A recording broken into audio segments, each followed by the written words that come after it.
want to congratulate women's basketball on a great season. I believe it was the first time that we've reached the Final Four. So hats off to Coach Close and just the way that she goes about building her program and consistently, just being a good coach year after year, and just hats off to her. Good luck to women's gymnastics. When do they have their regional? Is it regionals?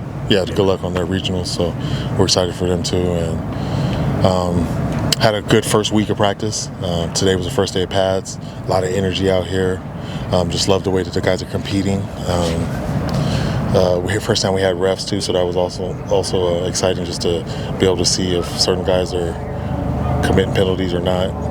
But the team morale is pretty good. I like the way that they're going about things and just the way that they're approaching. I feel like they're practicing with intent, like without me having to tell them to. So this team is getting a little bit. We're in familiar territory now. We might have a couple of new guys, but man, I tell you, they know exactly. Right when I'm in here, and I'm hitting a good point too. But guys are just practicing with intent and coming out here and actually getting a lot of work done in these 2 hours. Have you cut out the competition pre and post practice periods? No, we did. We did 3 competition periods today. 2 were kind of back to back right at the beginning of practice, and we had a special team one right in the middle. Okay. Yeah. And speaking of special teams, obviously you've only got 3 specialists as far as your kicker, punter, long snapper. How does that maybe change up how you guys do things compared to last spring when you had so many of those guys? Just a little bit more jug work. I have guys coming in, they're just not here yet. Yeah. So, we have some high school guys coming, have a long snapper coming, have a punter coming also. Probably end up getting another kicker. But they're just not here right now. So just a little bit of more work for Bag, and Brody, but we'll also just use our jug machine and let guys get reps like that.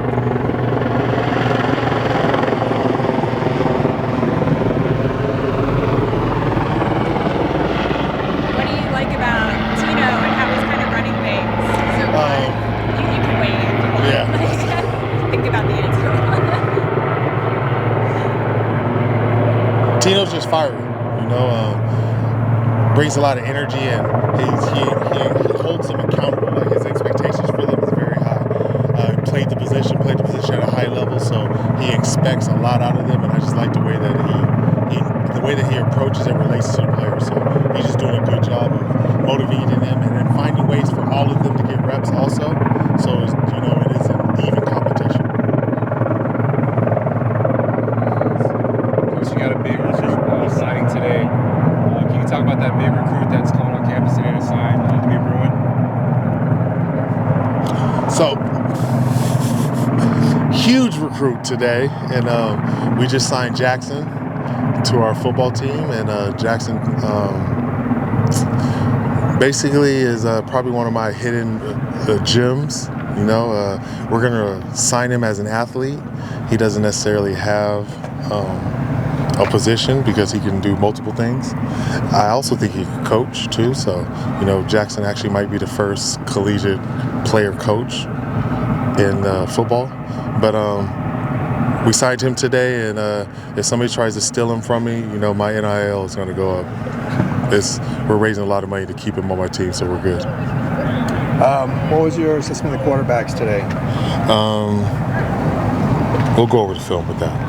Okay. I believe that they had an okay day, but things are never as bad as you think they are, or never as good when you're on the field. But when we watch the film, I think that they are making strides. You saw a big jump from first practice to the second, so I want to see how big of a jump it was from the third. It looked like a lot of underneath stuff, a lot of tight end targeting. Is that by design or just kind of the way it unfolded? Just a combination of both. We have some tight ends that can make some plays, but also we have some DBs out there and linebackers that are taking people away, so we're just hitting the open man. And I think some receivers quarterbacks are doing a good job of taking what the defense is giving them. Speaking about the defense, Ben Perry might have had the play of the day with that interception on the deep pass. What did you think of that play and what he's brought? It was a great play, but there was also a penalty after it because he punted the football. So, we negated that play, and we were able to get back on the field, and then we just put the defense right back out there. So, there is a learning point out there, but BP is having a good spring so far.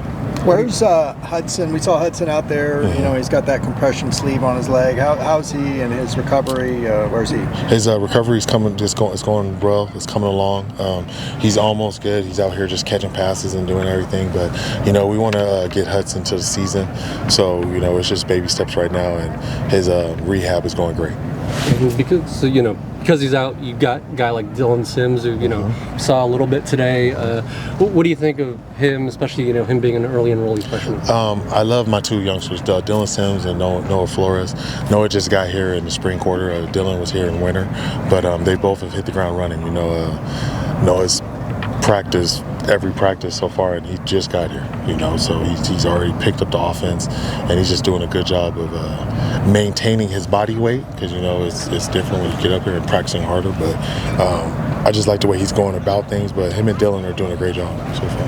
What are your thoughts on the running game? We saw a lot of short runs, and it looks like you're kind of trying to go up the middle quite a bit. What's your approach to that? Not necessarily. I think we kind of ran the same plays that we ran last season also. It wasn't really much, but I think just the first day it kind of looked like a lot of the stuff was bunched up, but not necessarily just going through the middle now. As far as Cam Jones goes, we saw him doing individual stuff, none of the team stuff. Is he on the track to being full go pretty soon? Yeah, he should be full go any second now. He's chomping at the bit. Every time you saw him come off to me, he's asking me if I can get in there. So he's trying to get in there. We just got to make sure. I don't want any setbacks with anybody, with anything. So we just listening exactly to what the doctors and trainers are saying, and making sure that they hit their benchmarks to when they can get out on the field. Where's Joey Aguilar in terms of leadership, winning over his teammates, things like that? It's still a process. It was good that he got here in winter so they could see how he works and trains and everything, because that's kind of the best way to win over your teammates, is just to work hard. And then now coming out on the field and actually running plays, and now he can show his leadership with the game and stuff being involved. So it's baby steps, but it's different because I've never been in a situation. I just got drafted and went to a team. I didn't, but he's done this before, from junior college to App State to here. So he's in familiar territory, but you got to win over your teammates. Is he like a vocal guy, or? I'd say a little bit of both. I think once you get to know him, he's a little bit more vocal, but he's not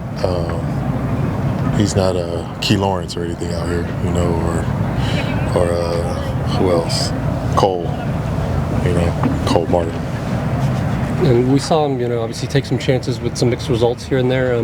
What do you tell him about, decision making and that sort of thing? Even though it's, obviously it's early in camp and he's still learning things. Yeah, just don't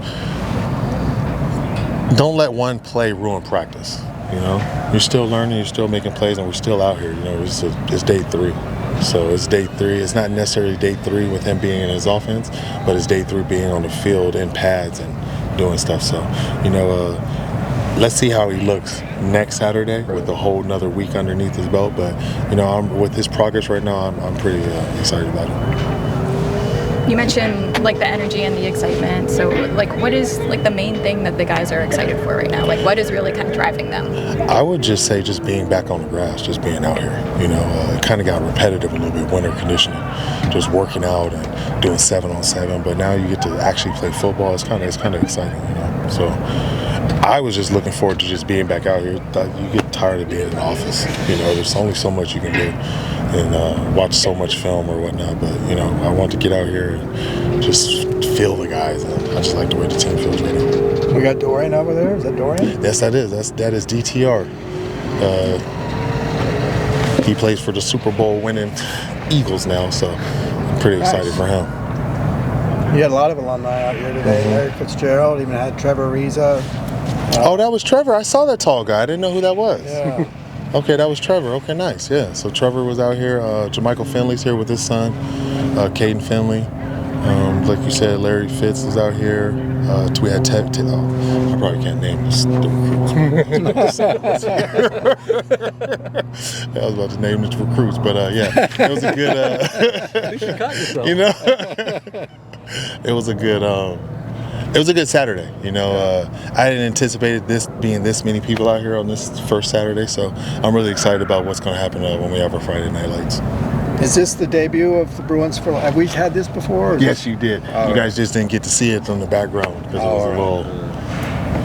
Who designed that? It's a nice. It's kind of like the Rams a little bit. Yeah, a little bit. I'm assuming Bruins for life, so I'm gonna go James with that Okay, one. all right. Yeah, J-Dub. There is like a Bruins for Life fundraiser going on Yes, there right is. now. So why is it so important to push right now, like in the spring? Listen, I'm so glad that you asked that question. Thank you. It's probably the best question today, right there. Bruins for life. Just because the portal's coming up, and just the nature of the business right now that we need help with signing players, and it comes down to money sometimes. And the more that we can raise money and find ways to support our current student athletes and the ones that we want to bring in, the better off we'll be. So you saw how much these teams that are in the playoffs and how much they ended up spending. So we just got to find ways to raise money. And I just like the fact that you can see people donate and I can thank them. And, it's just pretty cool to be able to, even if they gave $25, I just still want to thank them and let them know that still goes a long way. Is there a target goal figure for the end of that fundraiser? Yes, $6 billion. I mean, I'm just just as much as we can. Yeah. Just as much as we can. Appreciate it. Thank you guys. Appreciate it. All right, Thank you. thank you.